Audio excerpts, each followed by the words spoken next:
So today we'll see whether we can do anything with this Alba CB H1 or whatever it is. I think it's the Harrier version. Yeah, Harrier WT1.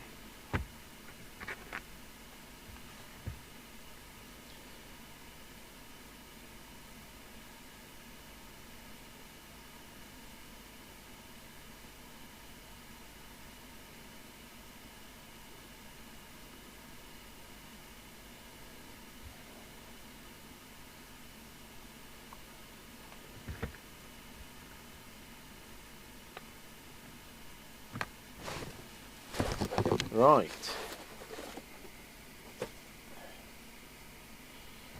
So we've got to get down a few more, hopefully more repairable repairs before we move back onto that Moonraker Master, which I keep telling you about, which is very troublesome. Right.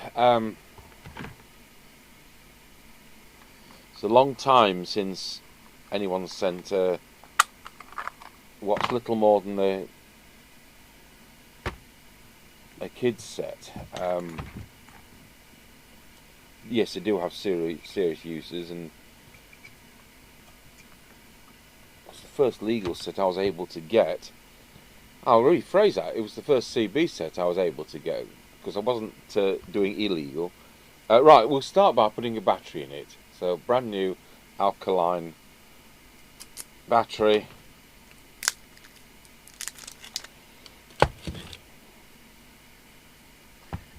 So it's a brand new battery, but we'll still check it works.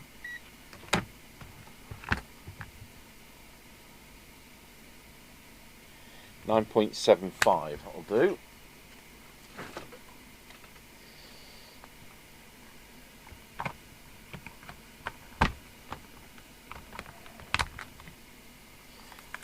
And we'll pull the aerial up fully. I'll switch it on. I've got no hissing. Just got a switch on thump. If I put it towards one of the microphones, we've got a switch on thump. So we'll just waggle the squelch switch around. Waggle the channel change around. The early version of the Harvard one, because that's the one I had, was 14 and 19.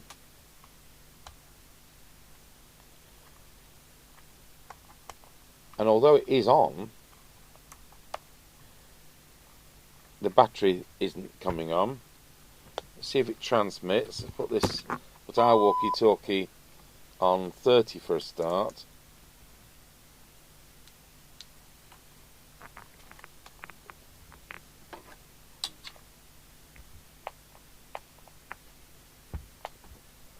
And then 14. Just because things don't light up doesn't mean it's not doing anything.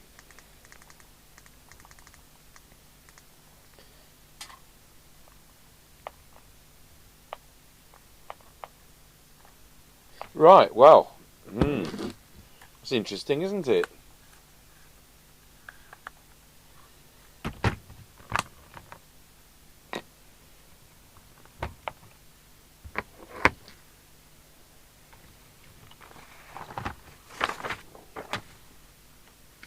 So, you'll all be aware, I am sure, that the Alba CBH1 and the Binderstone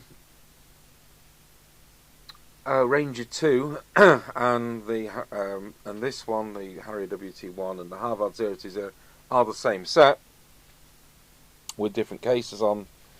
And Alba did offer me a service manual for $16.99, so at least I was able to do that at the time. And you see, you don't need to have a service manual for all four because they're all the same. So the first firm to offer a service manual, Harrier, won't give you drippings off the end of the nose at Dixon's. Harvard did have some manuals. Binderstone had very good with the manuals. Might have been cheaper from them as well. So we better look at the square kit before we start. I think we'll put the soldering iron on, and I'm sure we're heading in that direction. This was probably sold as working on eBay. So when you switch it on, what I'm looking for is the battery test. So switch 1B is what?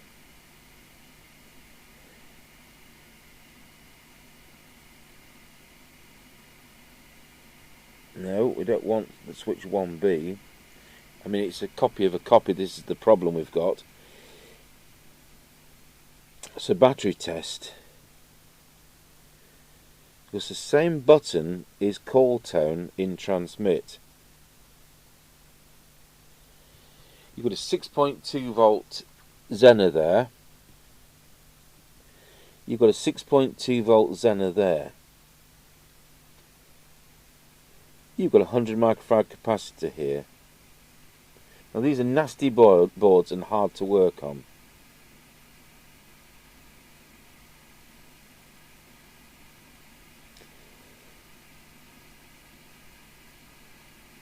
If that capacitor was short circuit, see, we're going to have to start monitoring the current consumption and connect it to the power supply. Right, I think we've got a smaller screwdriver on here than usual. Yes, we have. Let's hope, unlike that Moonraker, which I keep telling you about, it hasn't been modified. Because this is in nice condition.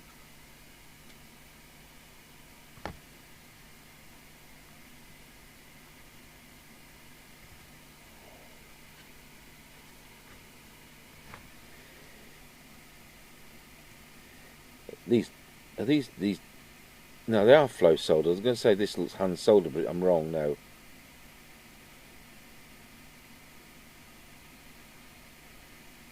I can see a dry joint though, or potentially a dry joint.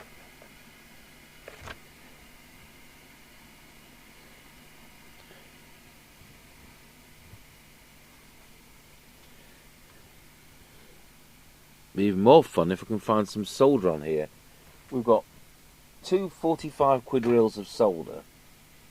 One's on Mr Chippie's bench, and one's in the chapel where it shouldn't even be.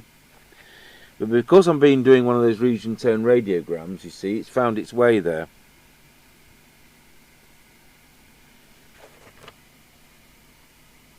Okay, we'll go and borrow Mr Chippie's. Right, so I've gone through that for dry joints, with 2 wicked dry joints and 3 potential ones. So we'll just put the battery back in before having to go through any serious fault finding.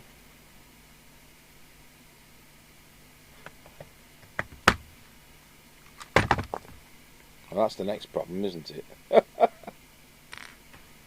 I'll have to hold the battery in. Now, which way are we again?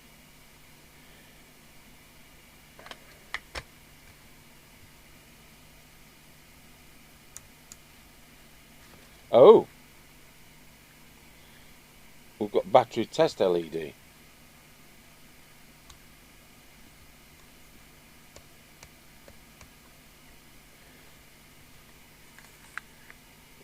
Right, let's put my walkie-talkie back on. So we're on channel 14, press transmit. Yeah! Testing 1, 2. Testing 1, 2, testing 1, 2. We should have call tone as well.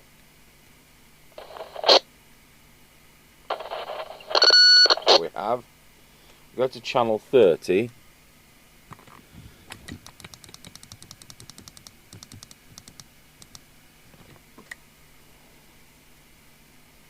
Testing 1, 2.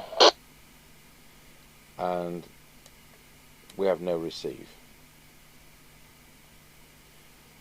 Now, if I press transmit, have we got receive? It's just that the squelch is always on.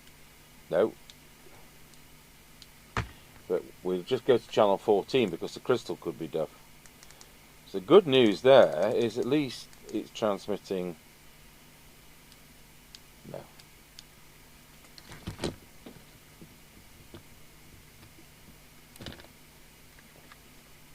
Okay, well, it's half working.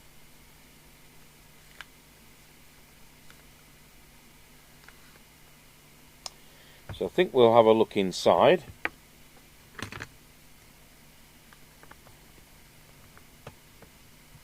I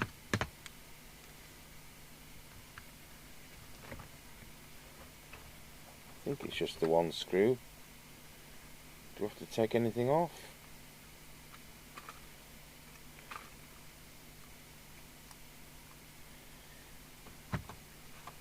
I mean, at least it's a proper radio. It's not like those 49 meg kiddie TRF things.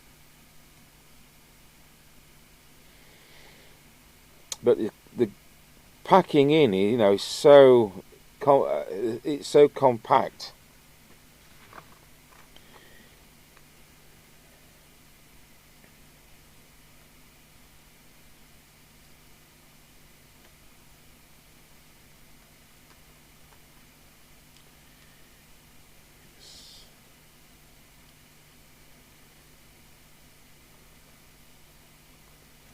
So what I was looking at here is the volume control.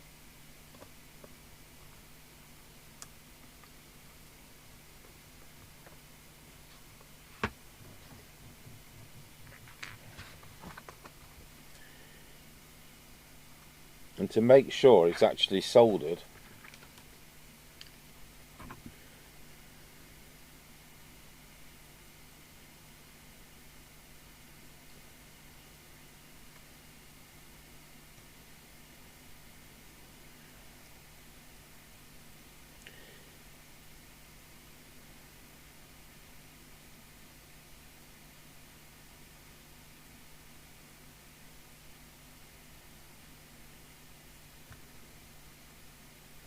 so our audio IC's there.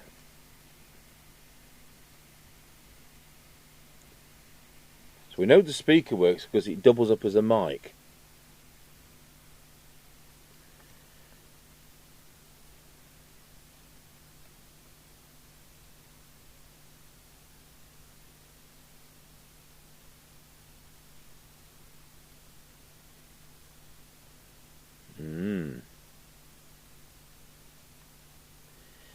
Right, I think the thing to do is I should be able to get a buzz through the speaker, because the squelch is the radio side of the audio amplifier. So I should be able to put an input in, looks like pin 7, and get some buzzing coming out. Back to our battery.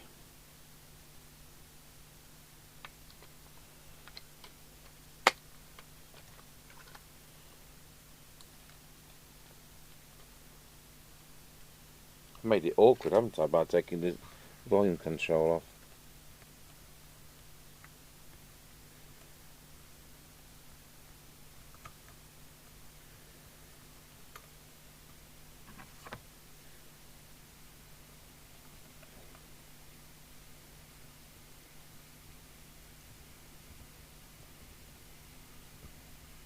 I don't think that's the correct placement.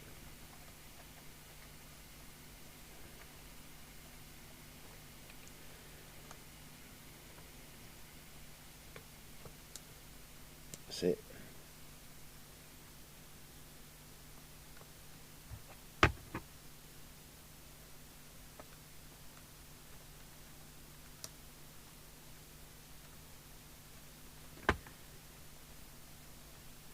Right, so we've got our battery test still. So pin 7 of the audio IC is, I make sure I've got full volume. So 1, 2, 3, 4. It could be 1, 2, 3, 4, 5, 6, 7. We've got nothing. I'll just put this to my ear. Absolutely nothing.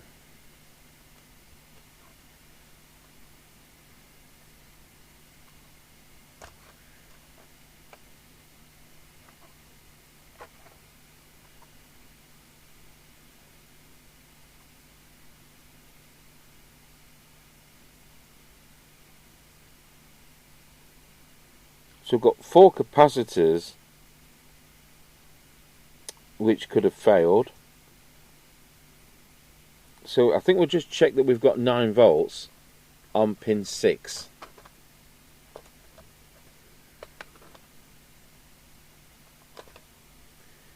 So that should be there.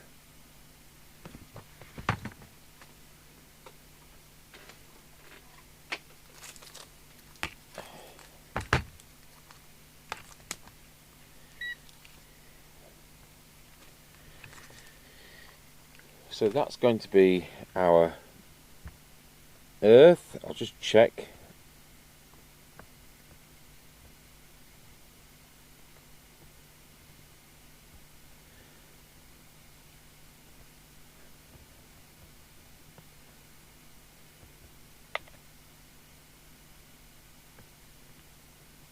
Definitely have 9 volts.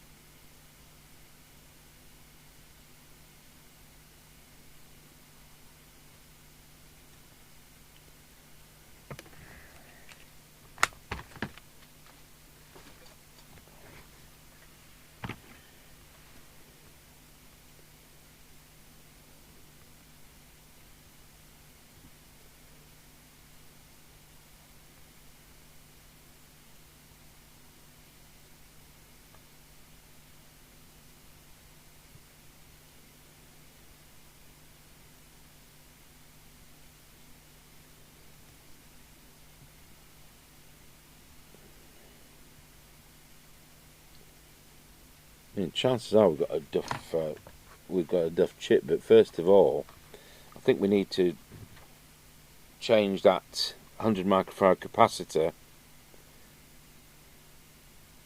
because if that was duff, we wouldn't have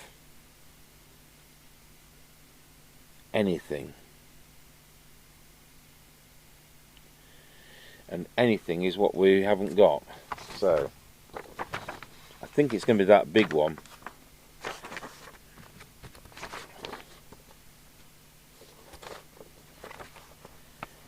So C54.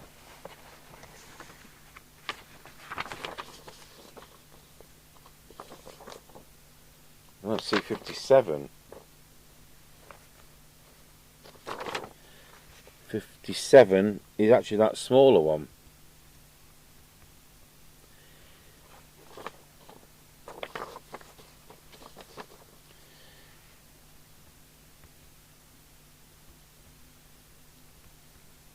So where's 54 in the circuit? Oh, it's right back there. Right, 57 it is then. I'll take that battery off it. Very, very difficult to work on.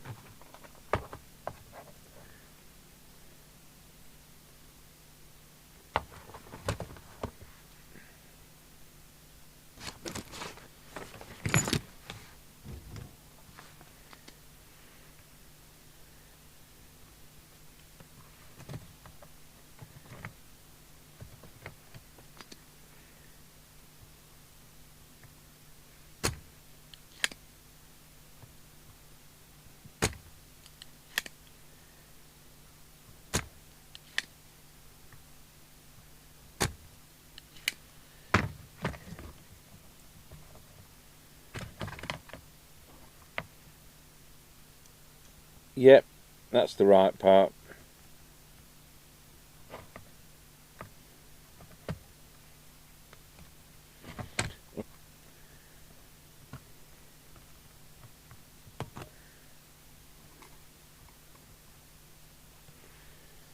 So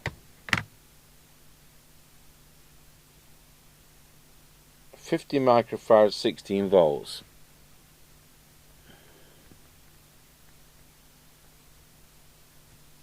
So why have I got 100 microfarads? Well, what we're not going to do is alter the value just because my circuit says so. 50 is what I've taken out, so we'll put that back in. Now, have we got a capacitor kit in here? What do you think?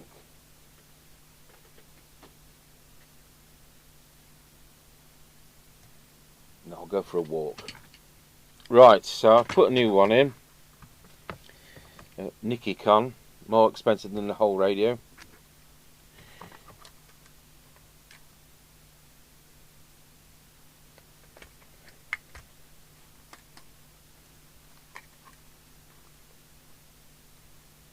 We still have no receive, so again I'll prod pin 7,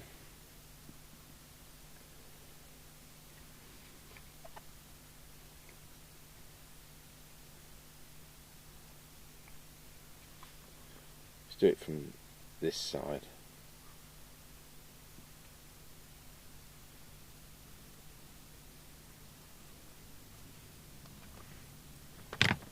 I think we've got a duff IC. In fact, I think I can see a hole in it.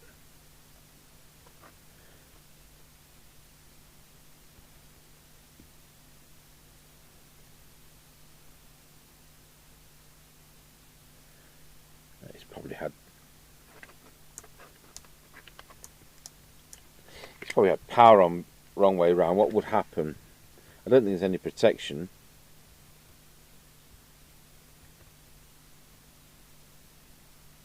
No. It's not too difficult to get batteries in the wrong way around. Just plump those up a bit. And while we're at it, I'll plump that one up a bit.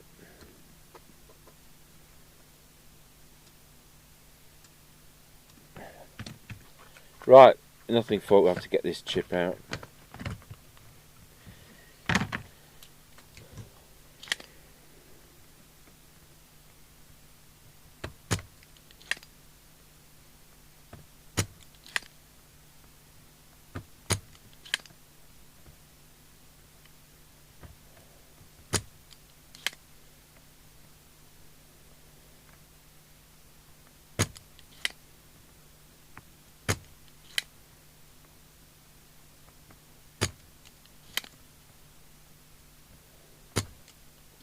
Now I've got to make sure that with this being a double-sided board, that none of these are soldered this side. And one of them is. Now we're not going to be able to unsolder that, so I'm going to cut the pin off. And that's so we're not wrecking the printed circuit.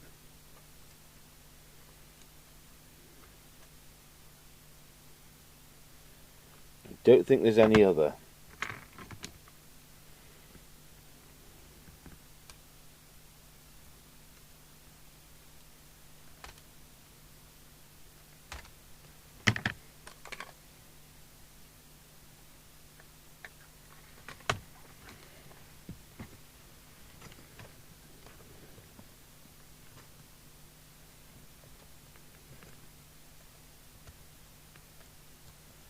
Yeah, that's it.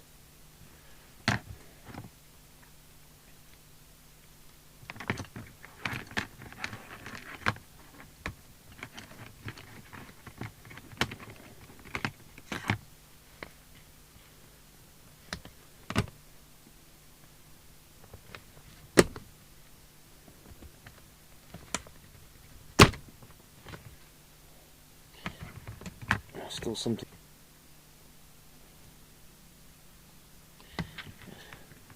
And we've damaged the board because there was a track soldered to the top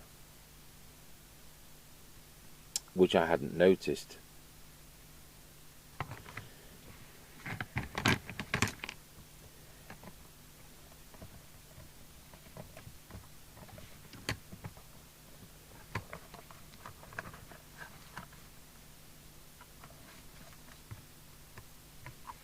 How frustrating.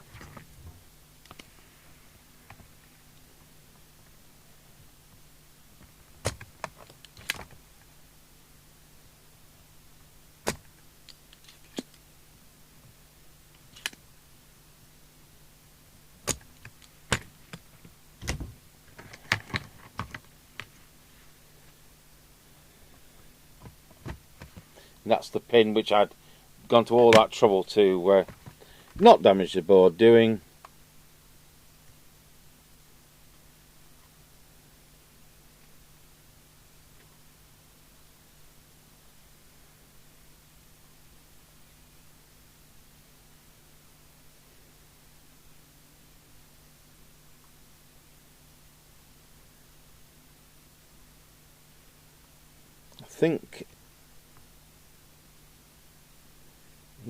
I think we are kind of in luck, because where's it go?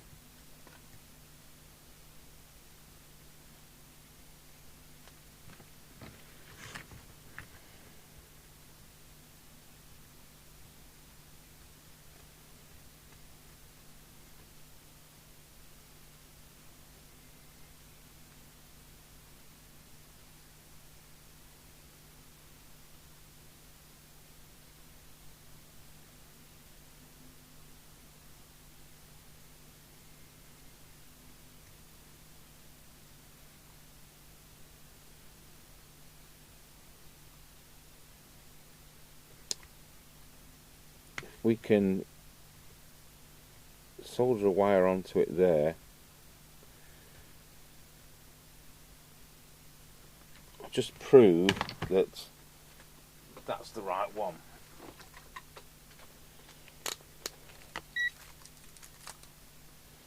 Of course, if I did these every week, I'd know there were 2 tracks which are like this. But I don't, luckily.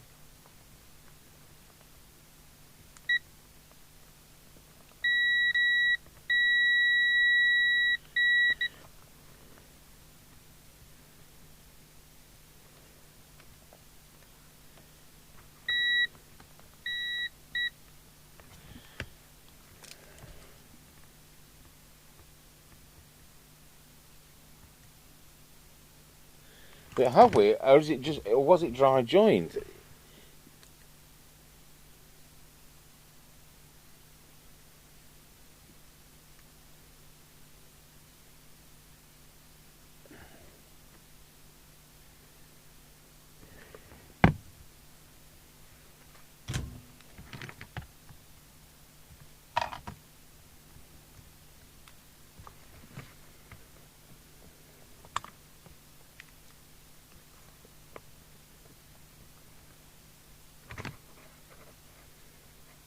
I can't be sure.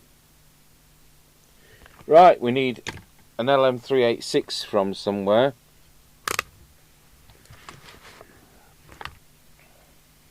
I'll go to parts department. So the only ones we've got in stock are the posh ones, which are louder. So instead of being 250 milliwatts, they're something like 350 milliwatts. These come from Farnell. So this is the 386N-3,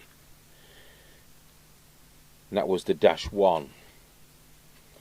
So what we're going to do is we're going to solder the bodge wire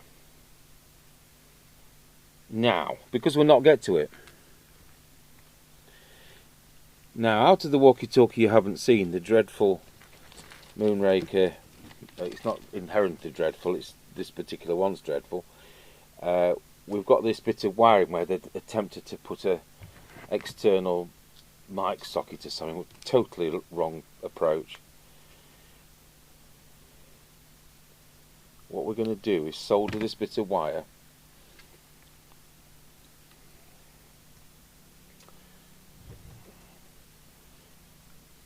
as Michael Dranfield would say, when is a bodge not a bodge?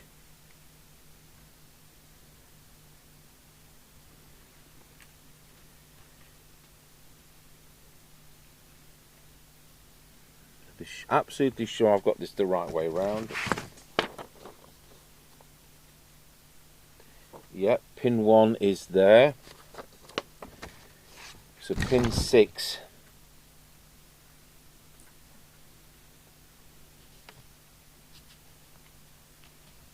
is there.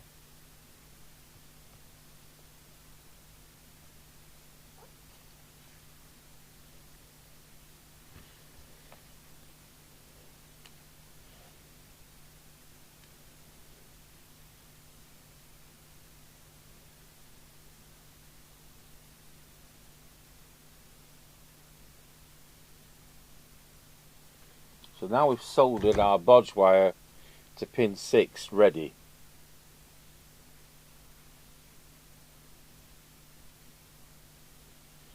So hopefully that'll go in.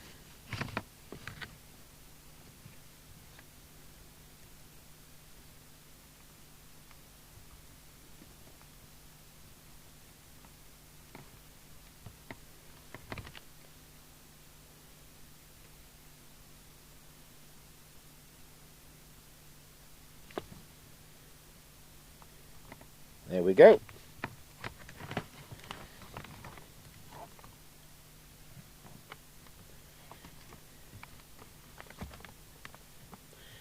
I'll solder one pin in.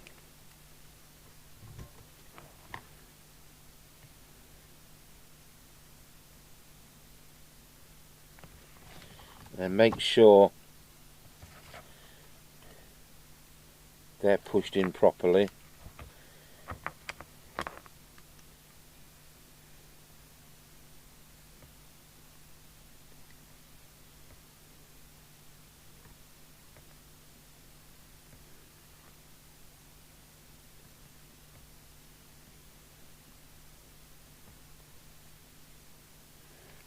I'm going to put some isopropyl alcohol in it now, just so I can be absolutely sure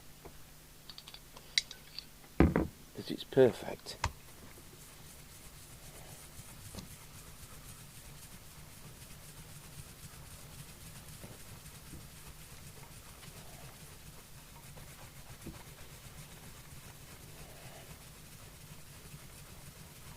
And we haven't even worried about the radio side yet, have we? Because we haven't got any audio. I mean, imagine what a difficulty these are to connect to the test gear, because there's no external aerial socket for a start. So I want to be absolutely sure we haven't got any solder bridges. And is that potentially one?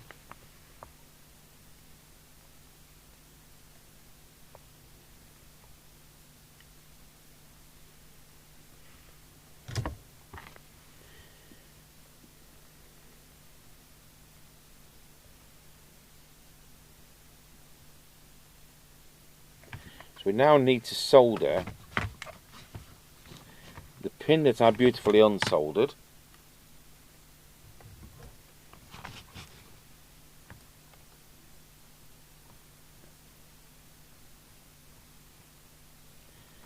Yep. And then the bodge wire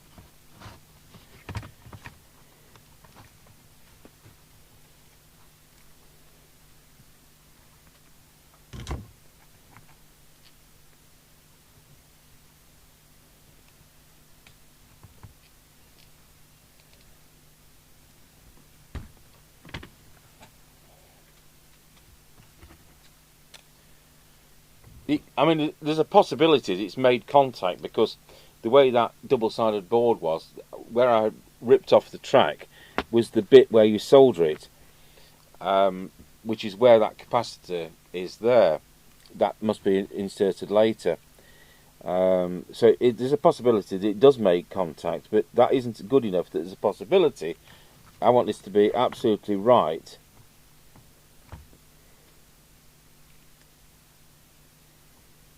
And not just relying on pressure of the IC's seating.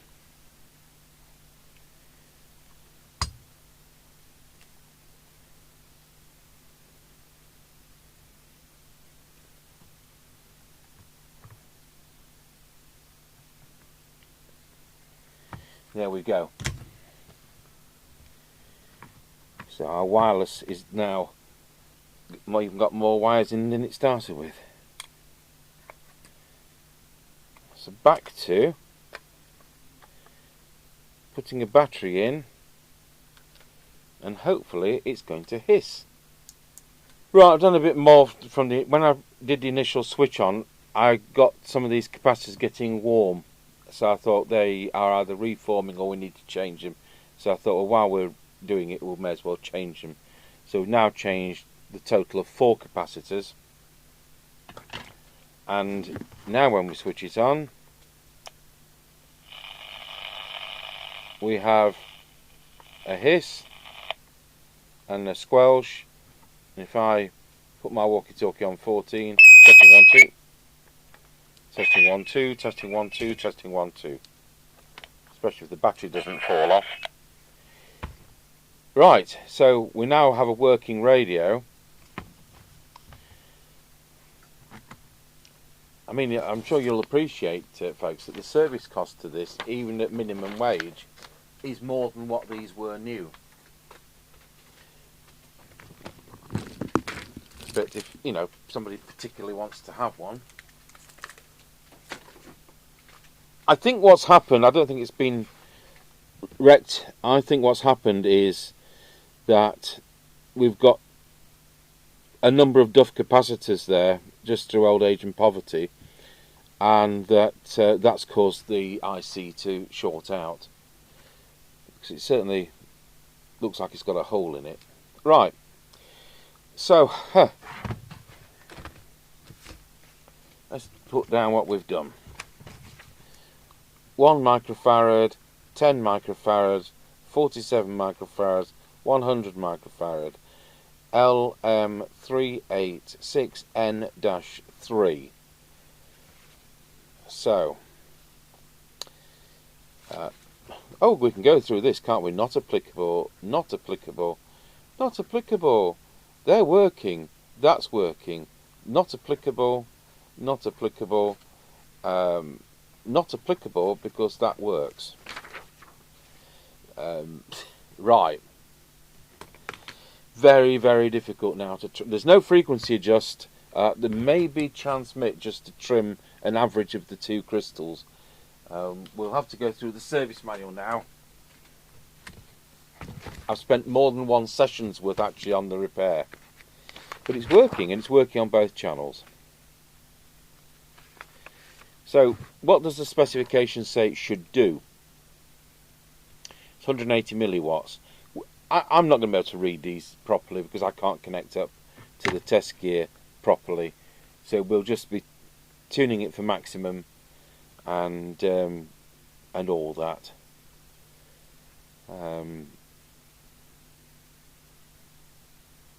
Receiver is supposed to be 10 dB 1 microvolt. It probably is.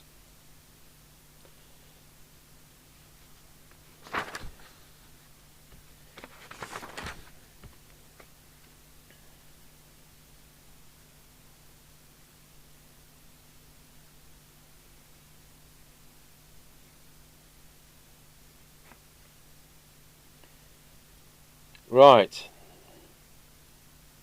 Well, they're wanting you to use a sweep generator, which we've got on the other bench and we've shown a few times. I'm not going to do that. We're going to be doing it with the cyanide meter. So what we're going to have to do, I'll just take the battery off it.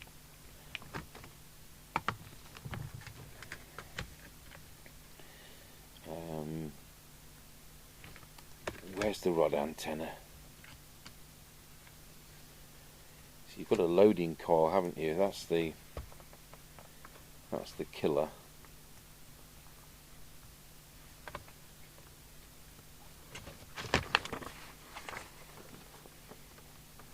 Do they tell you to go? Yeah, before the loading coil. Connect the RF power meter to the antenna terminals before the loading coil.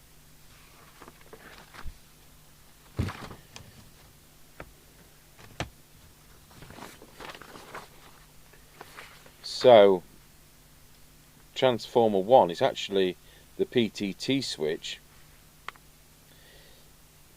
which is doing that.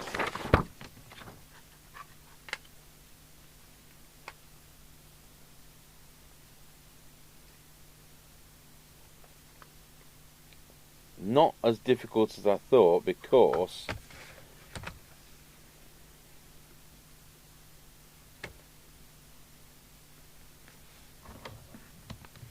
is that the loading coil?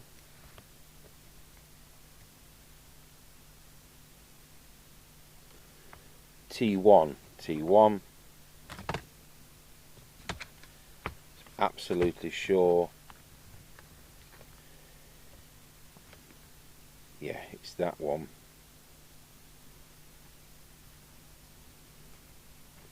It's that piece of print which is aerial out. We can actually take it. I'm going to disconnect this wire, then we're not dragging on the aerial, are we? So we need to connect to there. Probably going to have to use one of these crocodile clip leads. No, I'll tell you what, this used to be a crocodile clip lead, but it lost its crocodile clips. So this is to a BNC. And what we'll do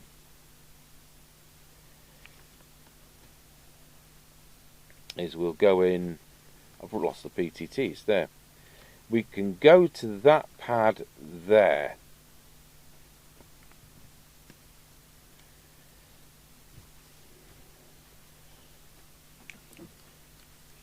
And if we take our earth to this shield,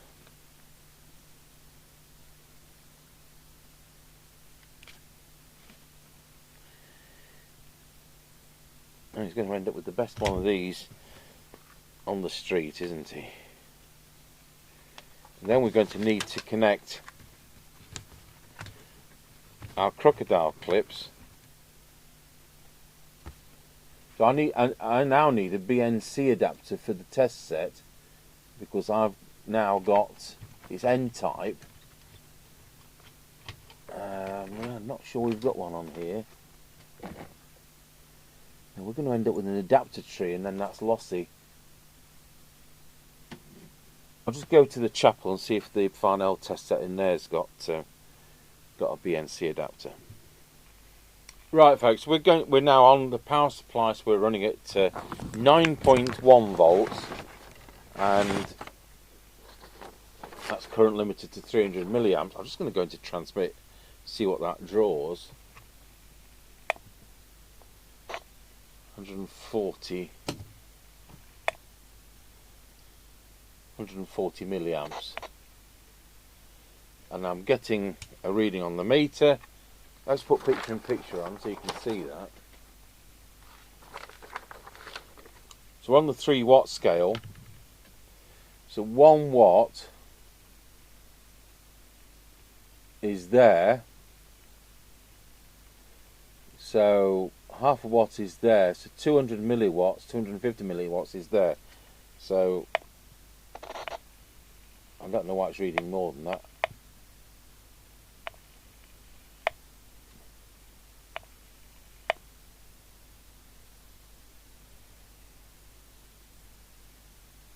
It's reading. It's hard to tell. Hard to tell. We're just going to make sure it's maximum, aren't we? So if we start with the transmit side, which you normally do, ignoring their instructions because I'm using more sophisticated equipment, our crystal A and B is there. I think we'll do the tune-up on channel 30.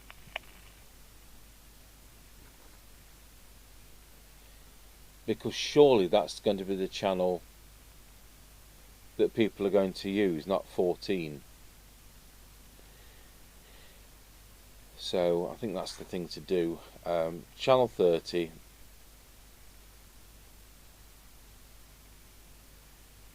So it looks to me like T6 could well be frequency if it's variable. Now we've got T5 and T4.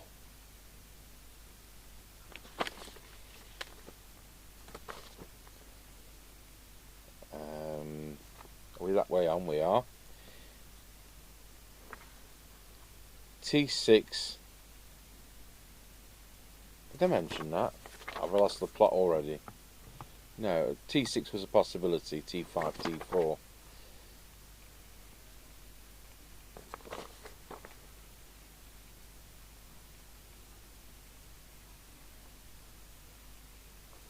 T5, T4, T5, T4.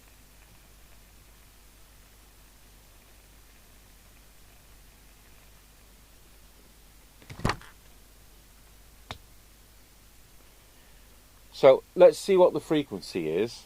We'll go for, I'll do the frequency. Oh, where's my remote gone? Oh, it's gone on the floor. That's a good place for it. Turn the walkie-talkie off, put that somewhere else.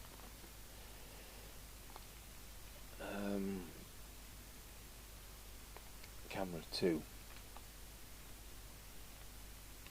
Hello? Hey. Right, are we ready for the frequency?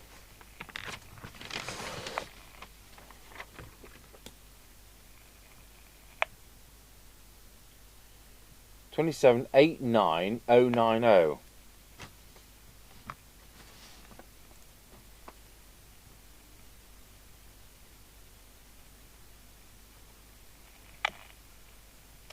The other one, 27,73094.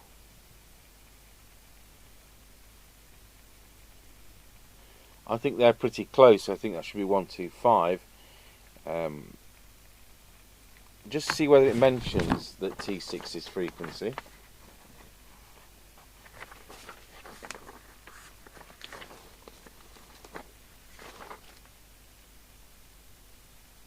Yeah, it is.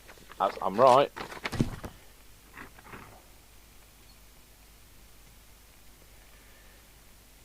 So T6, we're going to transmit, we'll put it on frequency and it'll have to be an average for both the channels.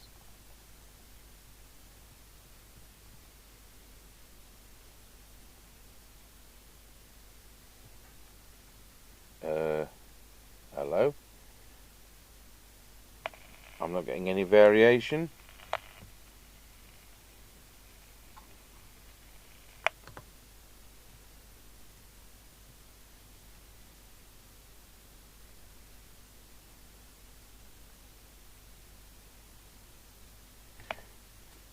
Right.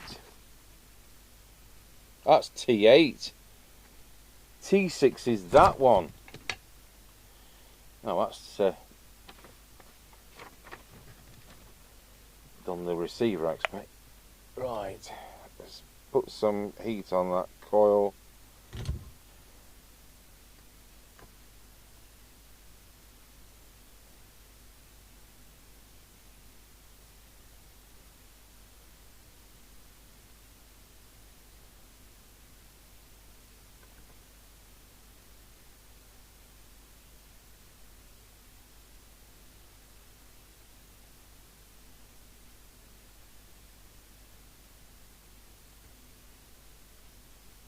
We'll leave it there, 89129 and 73124.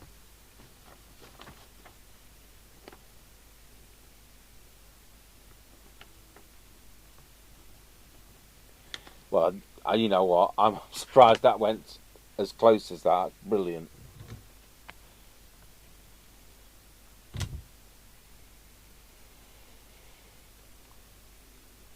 So it's that and that for our transmit peak on the power. Go back over to camera 1.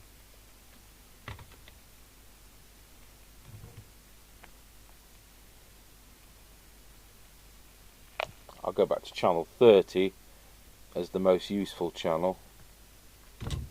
Going to transmit.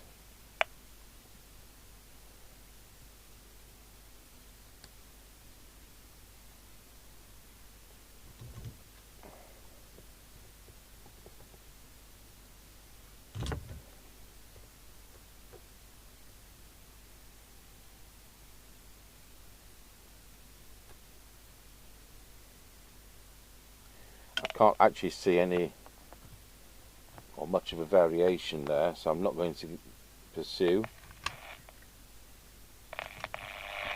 It's got to be about at the right place or it wouldn't be doing what it's doing. Let's try the other one.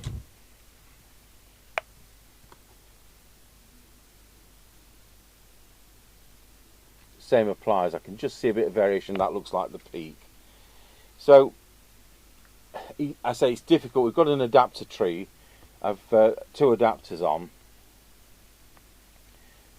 So theoretically, if we're in the 3 watt scale, we're here Oh, that's 1 watt. It's 140 milliwatts.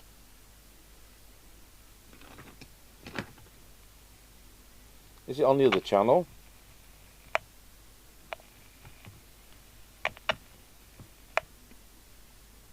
About 130.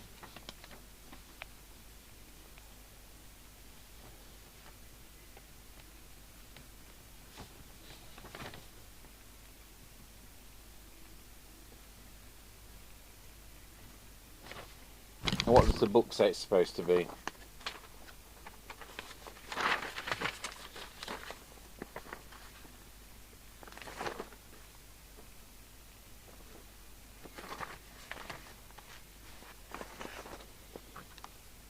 It's supposed to be 180.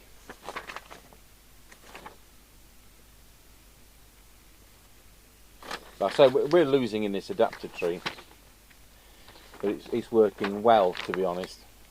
Now deviation, that's going to be fun.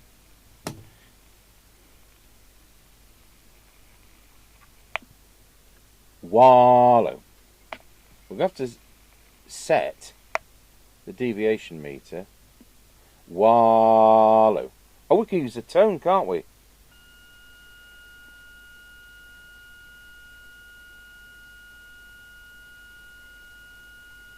So it says it's 1.5, which I dare say it is. So we'll adjust that.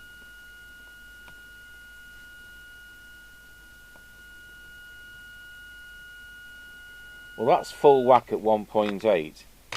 I'll put the other test set on, and then we'll check that later.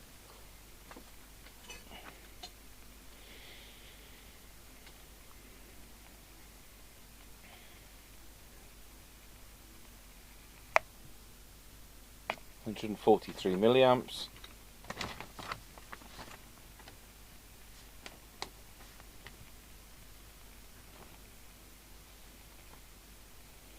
It doesn't have a VCO because it's crystal controlled. So we've gone through the transmitter. I bet that's receive frequency. We'll have to use a marker oscillator for that. So we need to put this in the signal generator. What was that? 2789125.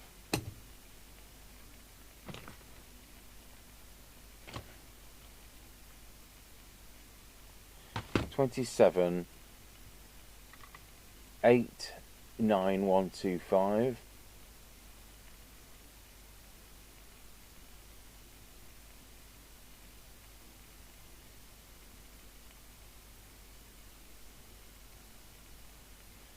We'll have to get this accurate because we're going to have to do the frequency with the marker oscillator.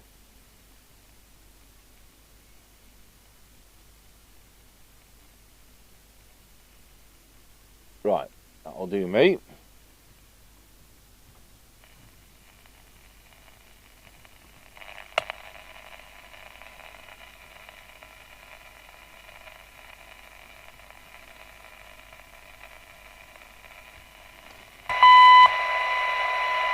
Now it's as deaf as a post, but that, I expect I've messed with that coil.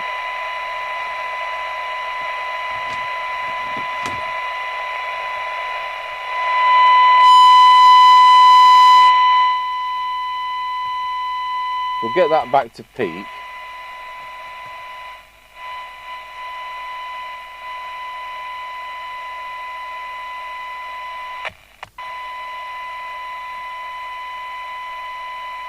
That's still stupidly deaf, that's like S9.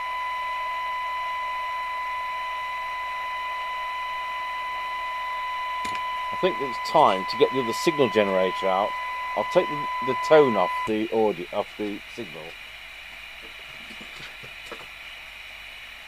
And we'll have this second signal generator on 455.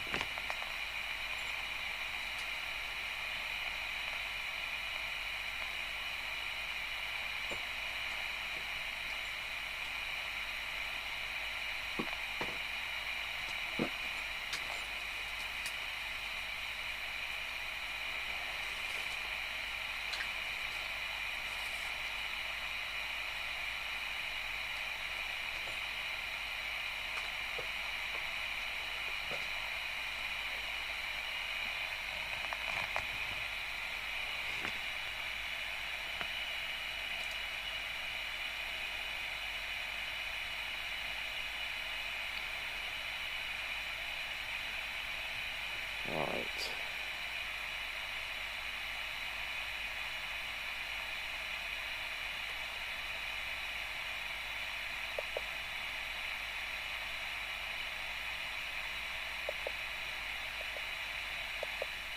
That's the one. 455. So we need to wave this in the general direction of the IF. I'll just check that I'm correct, because it seems apparent that T12 is the frequency adjustment.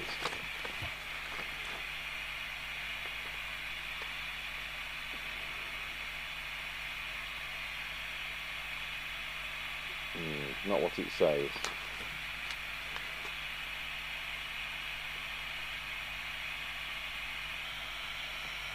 Oh yeah, because that's the loading coil, isn't it?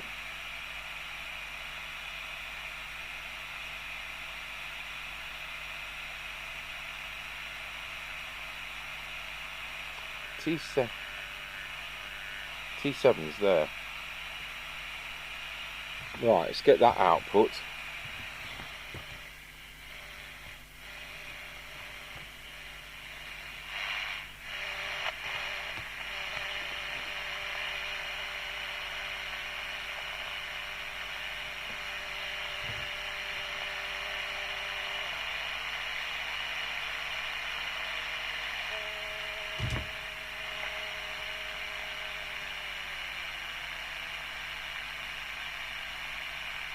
That's now spot on frequency on channel 30.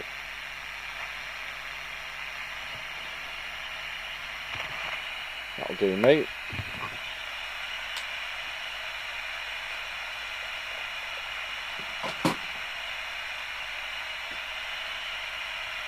Test set signal on. Go to synod meter. I'll probably do the oscilloscope first, see if we can find a detector.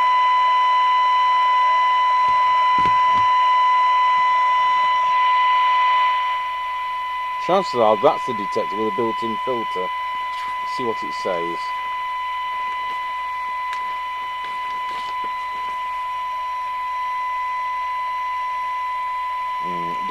It doesn't have an FM chip, does it?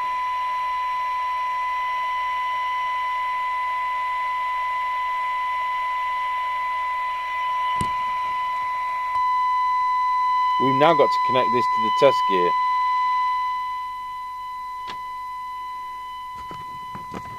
See if we can get a crocodile clip onto the speaker.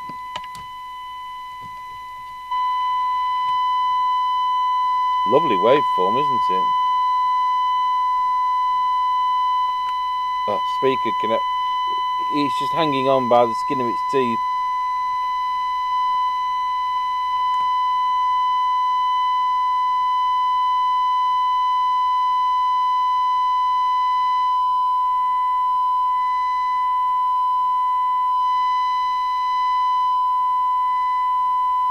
I mean, that's about a sine wave, isn't it?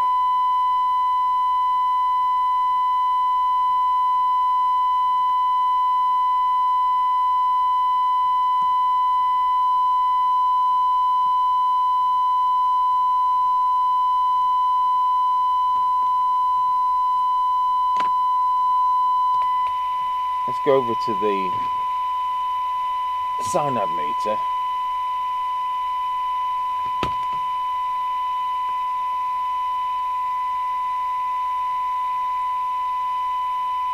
Drop the signal.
Going to undo that again.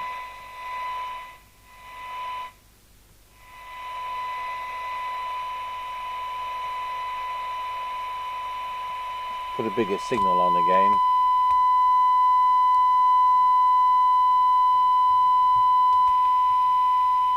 But not that big.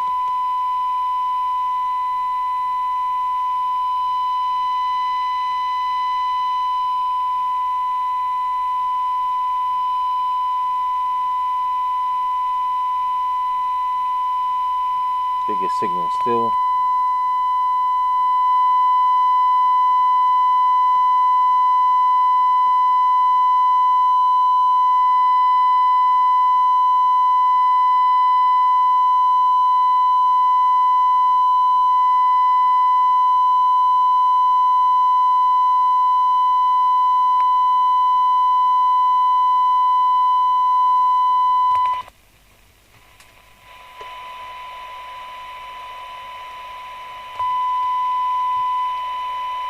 I mean, to be honest, I mean, what we're reading is 60 microvolts for 12 decibel standard. It's not that bad. It's because it's having to go through all these adapters and things. So we've got that to peak.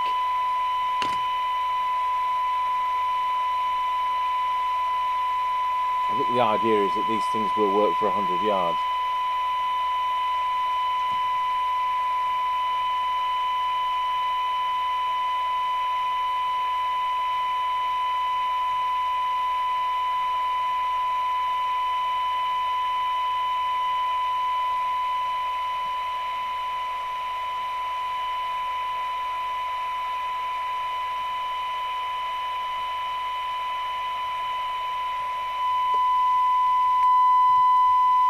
Actually, it will. I'm surprised, but it does 20 microvolts. 20 dB, sorry. 130 microvolts. Right, let's put the squelch on.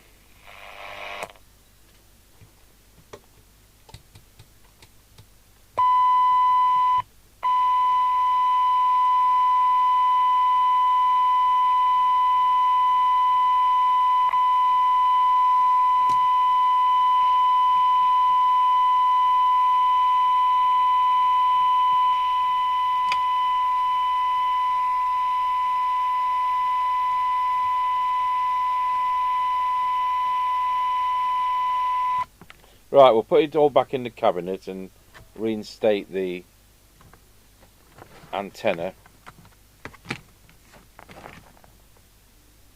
Ah ha ha ha! Let's do those tests again. I'm on the transmit side, aren't I? So all we're getting is the leakage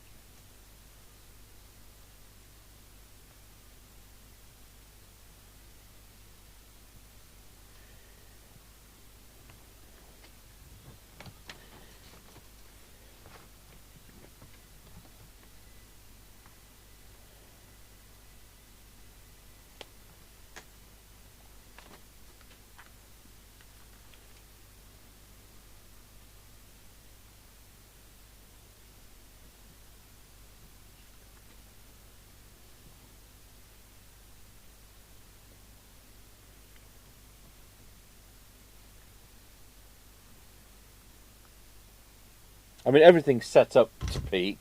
It's just the reading, you know, with all the things. Let's reconnect it to power.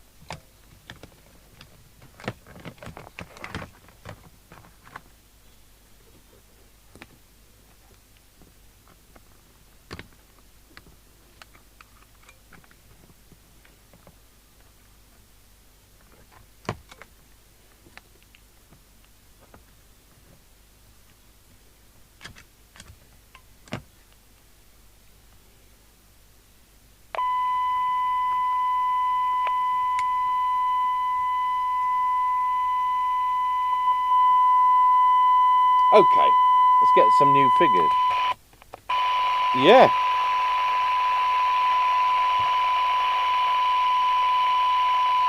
So still going through all the adapter trees, we have 7 microvolts, 5.5 microvolts,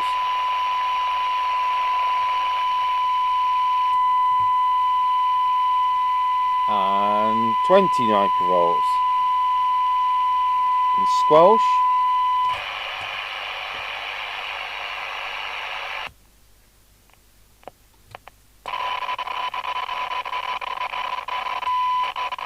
It's just about coming in at 3. I'm going to give it 4.7.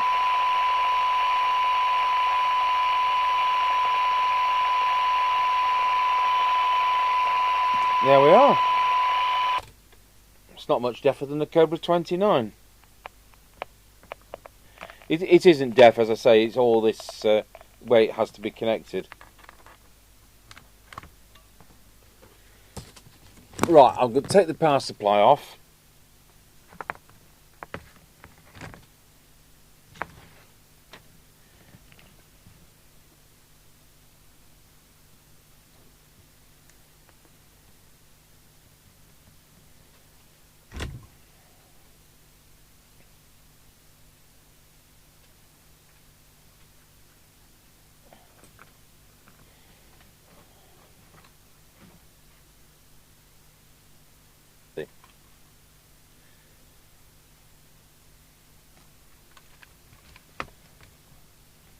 They've got it this side, which I can understand.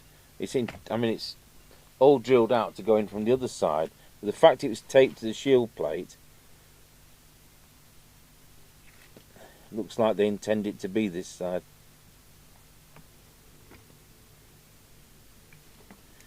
You can see that lines up perfectly with where it was. Obviously we're not doing a field test with this, but I'll get Mr Chippie to go up the road. We can't do an on the air test other than to sit here and on battery and see if I can talk to him outside doggy daycare, which is probably about all we're going to do.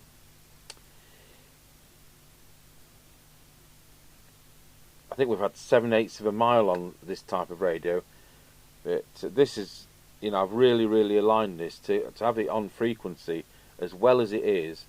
I am really astonished. We put the shrouds back. We've got these little switch shrouds.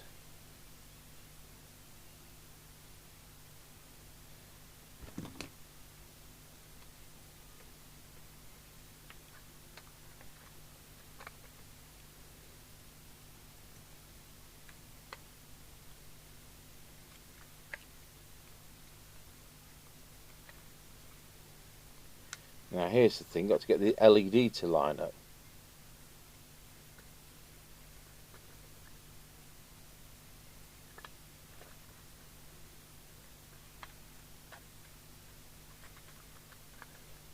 Yep, the screw back is a special treat.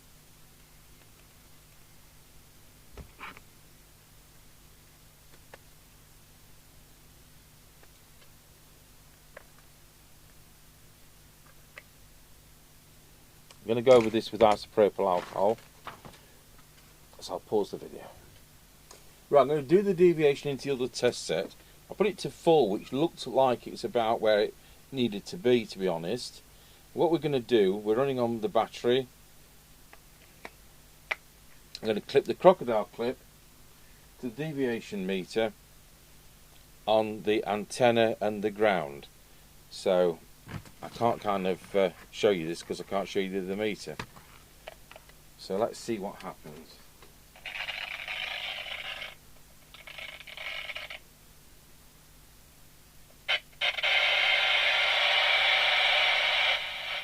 Just turn the volume down.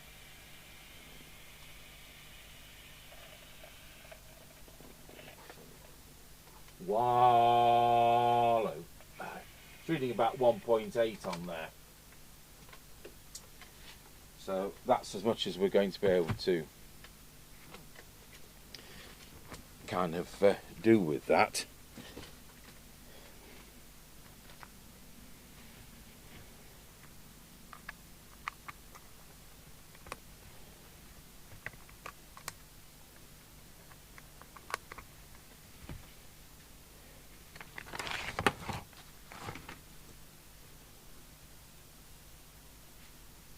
So if that's the case, it was 1.4 kilohertz before.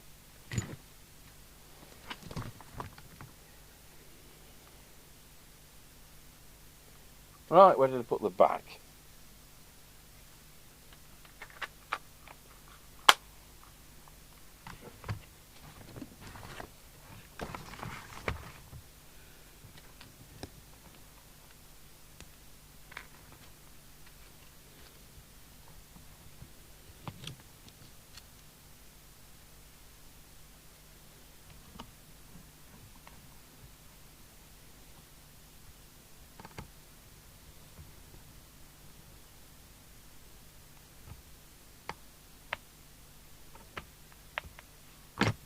Remember, these are with alkaline batteries, not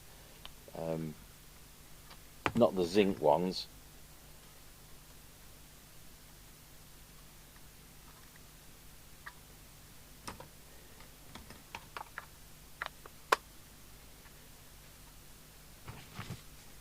Battery door.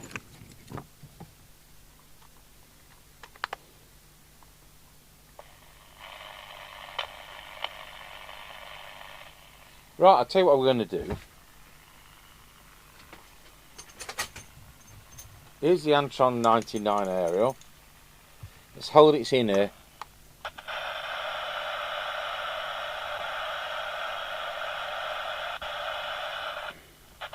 Did we get anybody? Of course we didn't.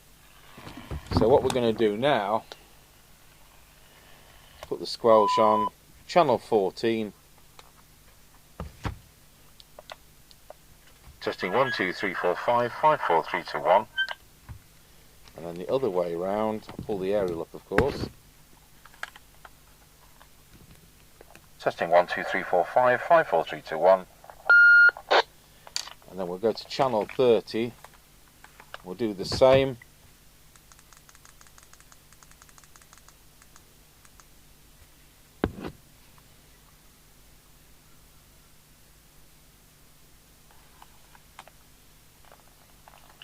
Testing 1, 2, 3, 4, 5, 5, 4, 3, 2, 1. And then the other way. Testing 1, 2, 3, 4, 5, 5, 4, 3, 2, 1. There we have it. A lot of work on a set which was $24.99 at the time. So at least it's working, you know, and they do have a use, of course they have a use, but there aren't going to be many of those that are working. So I think capacitors killed the IC, but at least I'm pleased that it is working. So I think we're going to, I'll do the kind of on the air test right after this, because I don't want to just have Mr Chippie do a 30-second test and that's all the video is. So we'll do it all in one. Right folks, we're going to do the test right now. We're going to do it from this bench with this camera setup. I didn't want to introduce a separate camcorder because the camcorders are in a different format, and then you've got all the messing about of that. So I actually left this on, we're now doing this at 6 o'clock in the evening, and I left this on for half the day, but the battery's, if we switch it on, the battery says it's okay, so there we are. So whether or not the camera interferes with it, or the fluorescent light, I'll tell you what, we'll take that fluorescent light off. Tango 21 Mr Chippie test. Tango 21 working. Okay, now where are you? This is the driveway. Roger. I'll move off and I'll call you in a bit. Roger Dodger. Right, well, I mean, these premises are 1 acre, so one end to the other's like 100 yards. You can hear the squelches hovering, but that's more, I think, interference in the room. We've got fluorescent lights in the ceiling and all the video equipment on.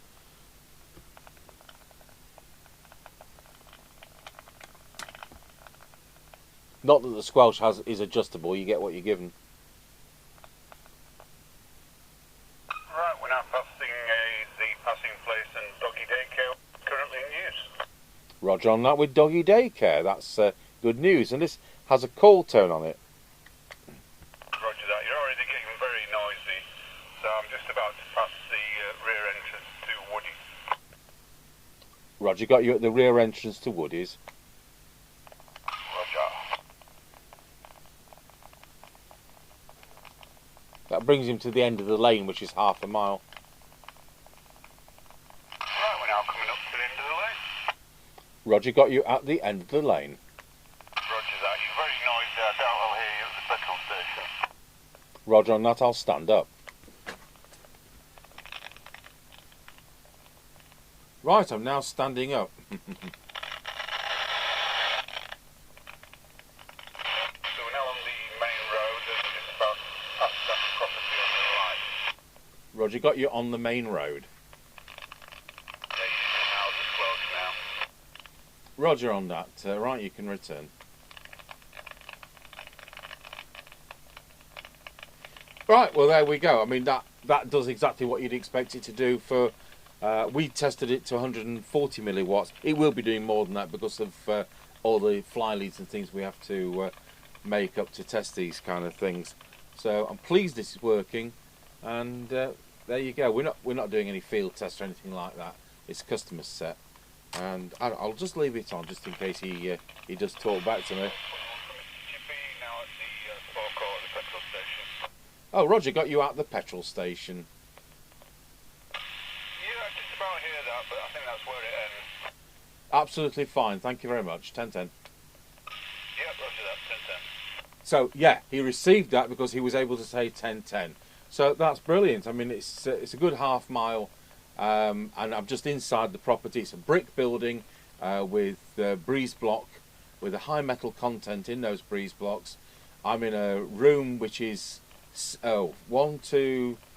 4 rooms away from the direction he is, and it's all breeze block and brick.